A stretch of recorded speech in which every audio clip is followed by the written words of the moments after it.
to this review of Peter Pan, the swashbuckling pantomime adventure which ran from the 10th of December 2021 to the 2nd of January 2022 at the Wycombe Swan, High Wycombe.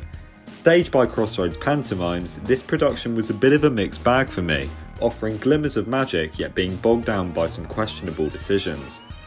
Headlining the show was Eastenders bad boy Jake Wood, who made for a suitably menacing Captain Hook. Receiving a raft of boos every time he entered the stage, his performance did feel a little half-baked at times. However, it was clear the man was having a blast.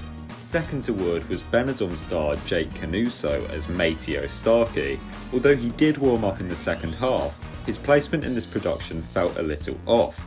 His character and gags relied on the audience having prior knowledge of his part in Benidorm, with his Spanish accent being so thick that in lots of instances joke punchlines were lost, leading to a few awkward moments.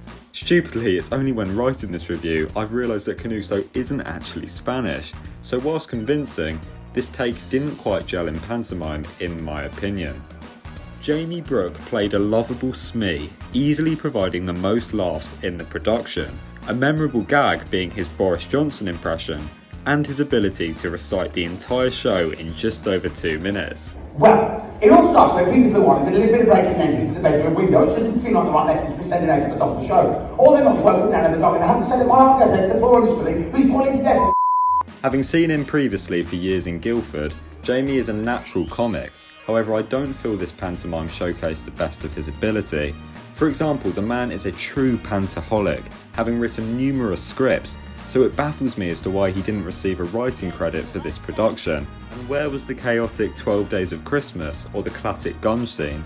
Nevertheless, he had an infectious energy throughout, whipping up the audience by belting out Bob the Builder and Teletubbies, I kid you not. Yet I feel with more creative freedom, his placement could have been so much more special. X Factor star Nikki Evans played Mimi the Mermaid, impressing with powerful vocals although criminally underutilised.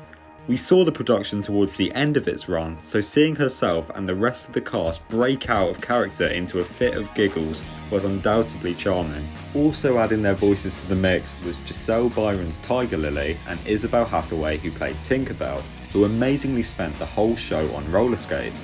Olivia Stansbury and Elliot Swan played an energetic Wendy and Peter respectively, whilst the ensemble of 6 made the big scenes look great with their high-kicking dance routines. The stage sets were vibrant and visually stunning as always, and scenery changes were seamless. From the opening scene, Peter effortlessly flew in courtesy of Flying by Foy, which is always a magical moment, especially for younger children. However, undoubtedly, the show's main special effect was when Act 1 closed with a gigantic crocodile from the twins' FX. Coming right out over the stalls, this was the show's staple wow moment. The musical arrangement was pretty lackluster and lacked the grandiose nature Panto requires. To be honest, the song choices on the whole were questionable. For example, we could have done without Gangnam Style in 2021.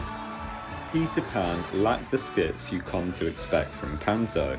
Aside from the shopping trolley for the prop scene that was seemingly in every Crossroads pantomime that year, there was little in the way of comedic genius in this production. The potential for sly adult humour between the leads was immense, but actually, apart from a repeated flirtation between Canuso and the audience, this was a pantomime tailored towards the under-12s. Why? I'm not sure, but they seem to love it. What's irrefutable is that this production prioritised narrative over humour. So to sum up, Peter Pan felt like more of a cut and paste Christmas production rather than a bespoke pantomime. It's a relief Jamie Brooke was in the show, as without his presence I fear it might have all fallen flat. For me, this existed as a middling Crossroads production, strangely being the only Peter Pan that year, and having a distinct lack of promotion and online presence, hence the limited imagery in this video. Sadly, it doesn't really surprise me that the Wycombe Swan dropped Crossroads in favour of Imagine Theatre for their 2022 pantomime, as although this production did provide a serviceable festive theatre outing, nothing left a long-lasting impression for me. It all felt a little hollow. I'll always be honest in these reviews, and in terms of reviewing this as a traditional pantomime appealing to all ages, I give High Wycombe's 2021 pantomime Peter Pan a 2-star rating.